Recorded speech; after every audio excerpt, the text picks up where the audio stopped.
Thanks, Robert, for having us this afternoon out into your barley crop here. Tell me where we are, where you farm and what kind of crops you farm. So yeah, farming here 20 kilometres northwest of Lameroo, 6,800 hectares here of mixed farming.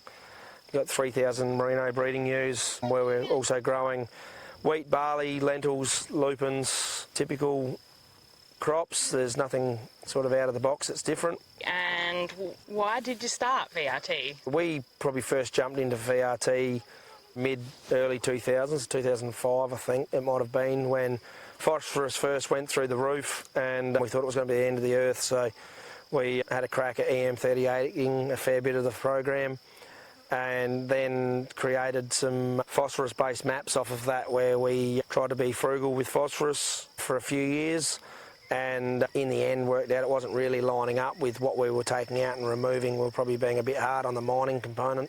So I took a bit of a break from it for a little while we got our head back around what we're doing on the farm. I always thought we might go back into it, and yeah, we have, and gone back into it pretty hard. So we didn't have a big break from it, but a few workshops and a bit of mentoring and stuff, and I think, yeah, the software and stuff, as I mentioned, made it a lot easier now than what it was.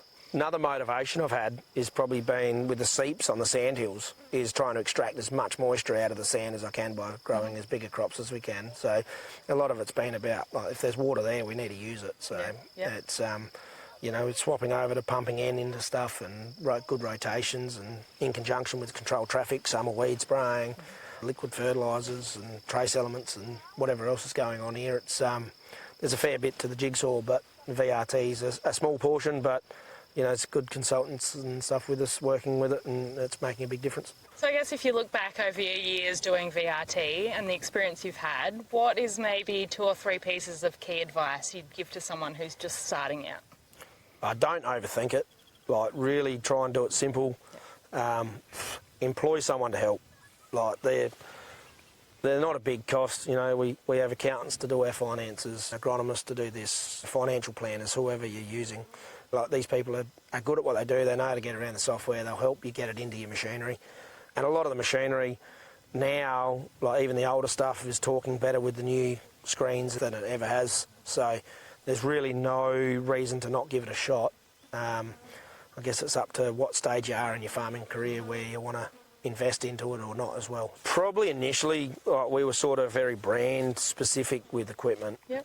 So we had to utilise, you know, their machinery, their technology to get everything to talk to each other. So getting a better grasp of isobus compatibility and the rest has made a big difference to how easy it is to get information in and out of equipment. Well, since we're sitting at the computer and we're looking at some maps here, talk through the machinery and software that you use. So we've probably always used a level of John Deere's software. We originally started that we had John Deere seeders, headers and the rest. Now it's evolved to a mixed fleet of machines that share data out of the CAN bus systems of the machine. So it's allowed us to use other manufacturers' equipment, all using isobus. So now it hasn't limited us to any particular brand, so we've been able to really put together equipment that is working well in our soil and stuff. New Holland header, case tractor, Morris air seeder, and it's good for consistency that we've got Arag IBX isobus controllers on the equipment to run them.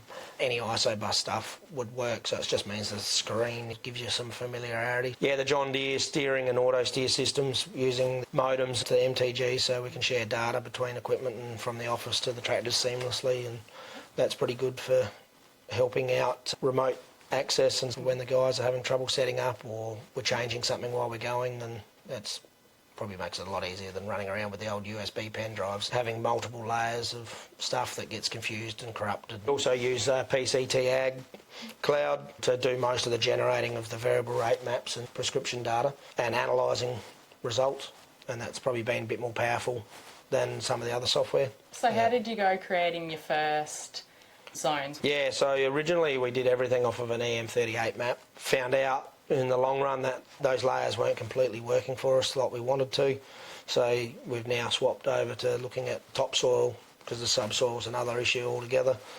So we use a lot of topsoil colour change, elevation, and then somewhat look at it with yield through NDVI to make sure that it's all correlating, and then we're generating these nitrogen management maps.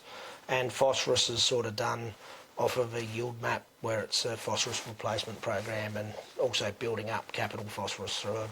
And do you find you have to tweak any of your zones over time? That's probably the bit I hate the most because it's a lot of time consuming component, so we employ consultancy to do it because learning the software and stuff has probably been challenging enough. We're managing enough without doing that, so having a precision ag consultant to help with that is not much difference. You know, we're farmers, they understand the software and they talk with us and interpret what we're thinking, and then we go back and forth. And it's pretty good now with online Zoom meetings and screen sharing. Like this year we did with my agronomist, did all the nitrogen maps within probably 48 hours of going out and spreading the whole program, and that was done in an afternoon. And the results from that this year look like they're lining up pretty well with how it's should have been. I advise a lot of people like that it is going to be the limiting factor is your knowledge of being able to do it. So don't pretend you know how to do it. Get someone in who has got some experience with it and let them help you, but be involved in the process.